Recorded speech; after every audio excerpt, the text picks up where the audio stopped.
Olá, essa é a nossa aula de Química com o tema polímeros sintéticos, adição e condensação, polietileno, polipropileno e poliestireno, e poliéster e poliamida. Essa aula é para a terceira série do ensino médio. Eu sou a professora Daniele. O que são polímeros? Conforme vocês podem observar, poli significa muitas e mero significa partes. Então, muitas partes são moléculas, que possuem grande forma pela repetição de pequenas moléculas que são chamadas de monômeros. Aqui nós temos o exemplo do etileno, que é um monômero. Ocorre que existe a quebra da ligação π, que ele é um composto, uma substância insaturada, e logo em seguida existe uma multiplicação dessa mesma substância, aonde vai formar um polímero, que é o polietileno. Então nós temos o exemplo aqui de uma substância simples, com a quebra da dupla ela vai se ligar com mesmas substâncias também, vai formar o nosso polímero. Aqui, no caso, é numa cadeia normal, e essa daqui é uma cadeia ramificada. Aqui, esse Nzinho e esse N inicial pode ser as repetições dessa mesma substância, desse monômero, ok? Que, no caso, pode ter 20, 30, 10 repetições de mesma molécula, que forma uma espécie de colar, que ele pode ser numa cadeia normal quanto numa cadeia ramificada. Então, os polímeros, classificação dos polímeros, eles podem ser naturais, que são produzidos por processos naturais, como a celulose, as proteínas, o lácter, que vem também da borracha, da seringueira, e também ele pode vir os polímeros sintéticos ou artificiais, que é o que nós vamos estudar agora, vamos nos aprofundar. Então, são produzidos em laboratório, como nilo, polietileno, polipropileno, poliestireno, poliéster, poliamida, além de outros também. Nós temos aqui os tipos de polímeros sintéticos, que são desde termofixos ou termorrígidos. No caso aqui são formas de cadeias orgânicas que não são renováveis, são mais rígidos, ligações cruzadas, como exemplo dessas substâncias aqui, o poliuretano, baquele, borracha vulcânica, silicone, entre outros. E tem os termoplásticos, que são com cadeias mais flexíveis, maleáveis. Ocorre também uma certa facilidade para ocorrer uma reciclagem também, que no caso é a celulose, exemplo da poliamida, polietileno, policloreto de vinila, entre outros. Bem, nós temos exemplos de polímeros sintéticos aqui, como a imagem ela vai mostrar, nas roupas, tecidos, toalha, bicho de pelúcia.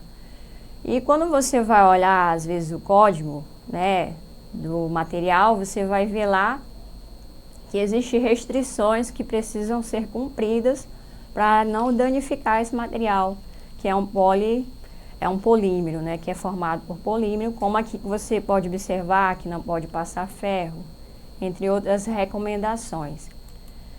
Bem, outro tipo de polímero bastante visto nos nossos dias são as garrafas PETs e também os materiais plásticos, onde você vê que existem códigos de identificação do plástico. E para diferenciar um pouco essa relação desses tipos de polímero, eu vou falar para vocês que a garrafa PET, ela não tem a capacidade de ficar por muito tempo com uma quantidade bem cheia, no caso de gasolina ou combustíveis, porque no caso o combustível vai acabar danificando o plástico, ou ele vai acabar ocorrendo a evaporação da gasolina. Então, existem os polietilenos de alta densidade, que são garrafões, né, que são específicos para conter combustíveis voláteis, aonde existe uma maior quantidade de carbonos na sua cadeia, né, na sua quantidade de polímeros, ok? Então, existem também os brinquedos também que são feitos com material pela junção de polímeros, no caso, através de reações de adição. Como vocês podem ver, o polietileno ele é muito utilizado na nossa vida cotidiana, através dos brinquedos, sacos plásticos, materiais plásticos, né, que condimentam alimentos. Então, é bastante utilizado no nosso dia a dia os plásticos. E aqui nós temos o polietileno ou polímeros etilênicos, né, que também derivam do petróleo, gente. Nós temos os polímeros sintéticos, que também são baseados em reações em processos de vulcanização, através do material natural, que é a borracha natural, que ela passa por um processo onde ela tem 3% de enxofre na catalisação dela, para poder produzir ela ficar mais resistente.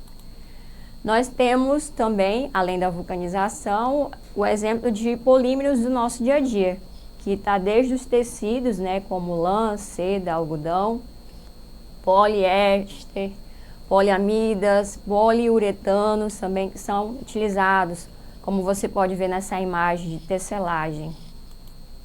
Nós temos a questão do tecido. Quanto maior a quantidade de fios, mais caro vai ser a roupa que a pessoa vai comprar numa loja, né?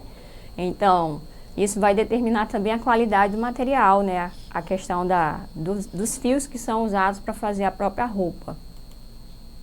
Nós temos os polímeros sintéticos na classificação deles, que são polímeros de adição nos sintéticos e também os copolímeros.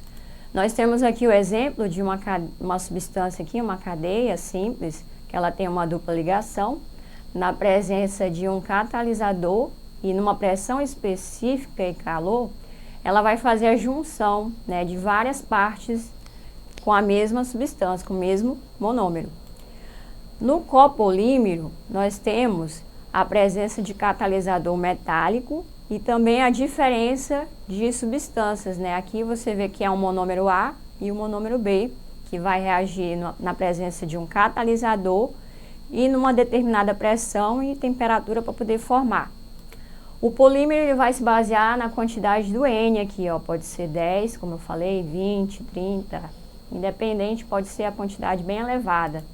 E aqui nessa outra cadeia também, uma repetição, formando, no caso, esse colar que eu falei para vocês. Nós temos aqui o exemplo da síntese, né, do polímero de adição, que no caso é uma forma de compactar, né, adicionar.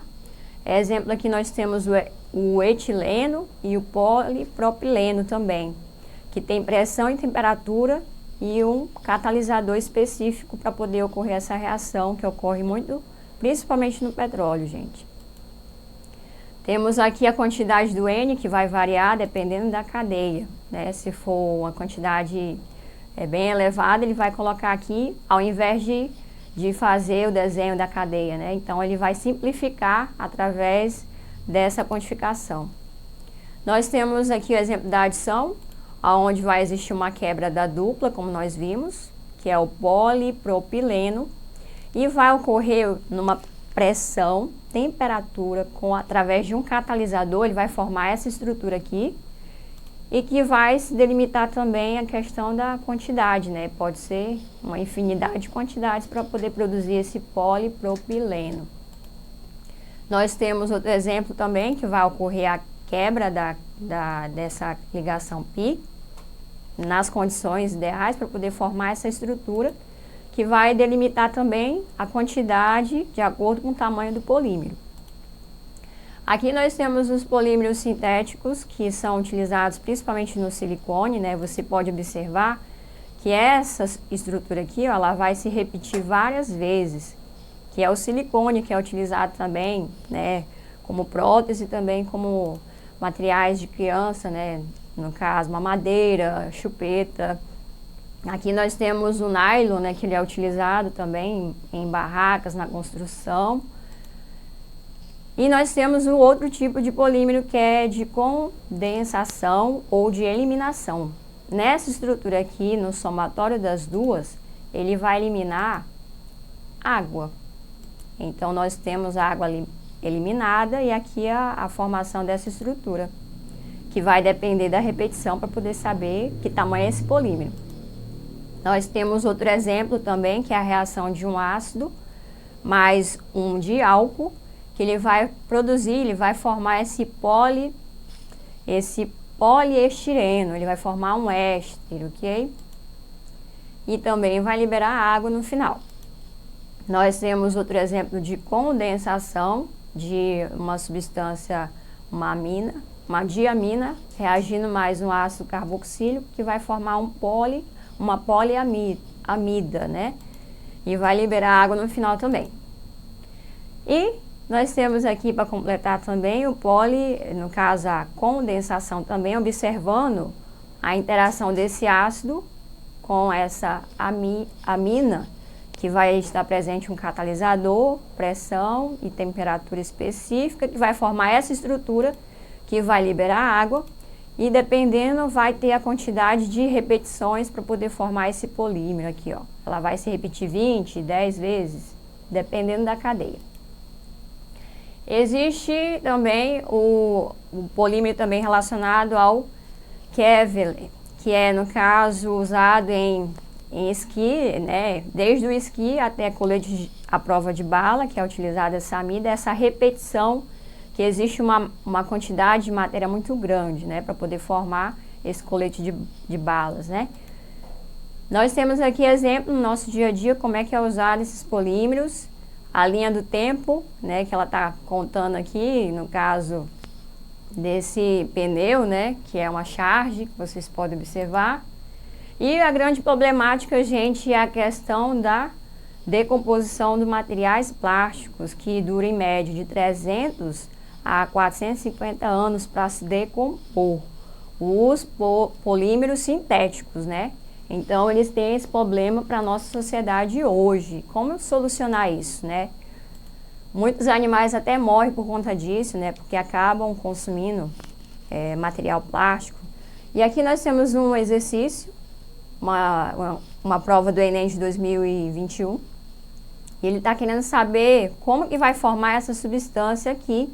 E nós temos a eletrólise, né? Que é um processo onde vai sair o hidrogênio para poder formar o quê? Essa substância aqui, né? Esse aldeído, através da eletrólise, que é o ramo da eletroquímica, que se baseia na questão da carga eletrônica, né? O cloro é mais eletronegativo. Bem, pessoal, por hoje a nossa aula nós terminamos por aqui. Acessem a plataforma Eduque e até a nossa próxima aula.